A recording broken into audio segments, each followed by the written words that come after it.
Жазда 1 жаш козу карызга берип, күздө 1,5 жашар кылып алса кандай болот? Сүткорлук эмеспи? Жок, болбой калат.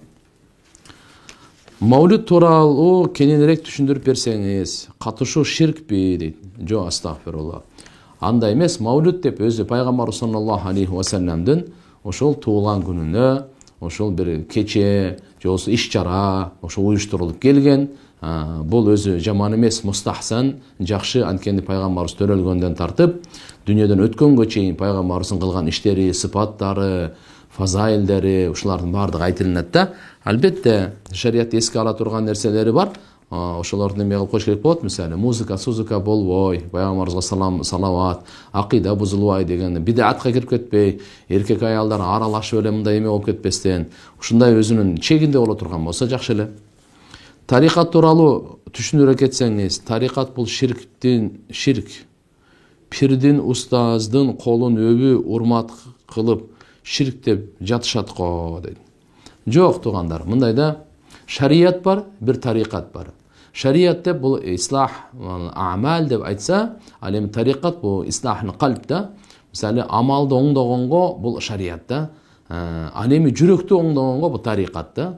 Ошон үчүн бул тарикаттын негизи тазкия, адам жүрөгүндөгү бардык жаман нерселерди, ширк болсун, куфур болсун, жаман ой болсун, көрө албастык болсун, текеберлик болсун, кара ниеттик болсун, дүнүйөнү сүйүү, мансапты сүйүү болсун, мунафыктык болсун, сараңдык, ушундайдын бардыгынан жүрөктү тазалап, ошо разаил деп коет, жана фазаилдерди, ошо жүрөктү оңдоо, ушуларга мисалы тарикаттын негизи максаты ошо да. Бул эч кандай ширк эмес, туугандар, эч кандай ширк эмес. Албетте, шейхтердин, же болбосо ушундай улуу урматтуу устаздардын колун өп койсо, аны дайыма эле неме кылып албаш керек эми, өп койсо болот, пешенесинен, колунан, мисалы, ата эненикин өбөсүз, устаздык, шейхтикин мисалы, бирок дайыма эле кээ бирлер ушу өптүрүп эле көндүрүп алгандар да, алар болбойт, андайлар болбойт эми. Анча-мунча болуп калса эчтеке эмес, урматсы үчүн да, ширк эмес. Орозодо оозду азанга чейин ачыш сүннөтпү, же азандан кийин ачыш сүннөтпү дейт. Орозодо өзү убакыт киргенден кийин ачыш сүннөт. Азан бир аздан кийин айтылабы, анын айырмасы жок. Убакыт кирди, ошол убакта пайгамбар саллаллаху алейхи ва салламдын айткан хадистери бар. Менин үммөтүм дайыма ийгилик, жакшылыкта боло берет, качанга чейин ошо ооз ачарды кечиктирбесе. Убакыт кирдиби, жөндөн жөн эле кечиктирбей, өз учурунда ачыш керек. Сакал коюу сүннөтпү же важиппи? Сакал коюу Ханафи мазхабта бизде важип.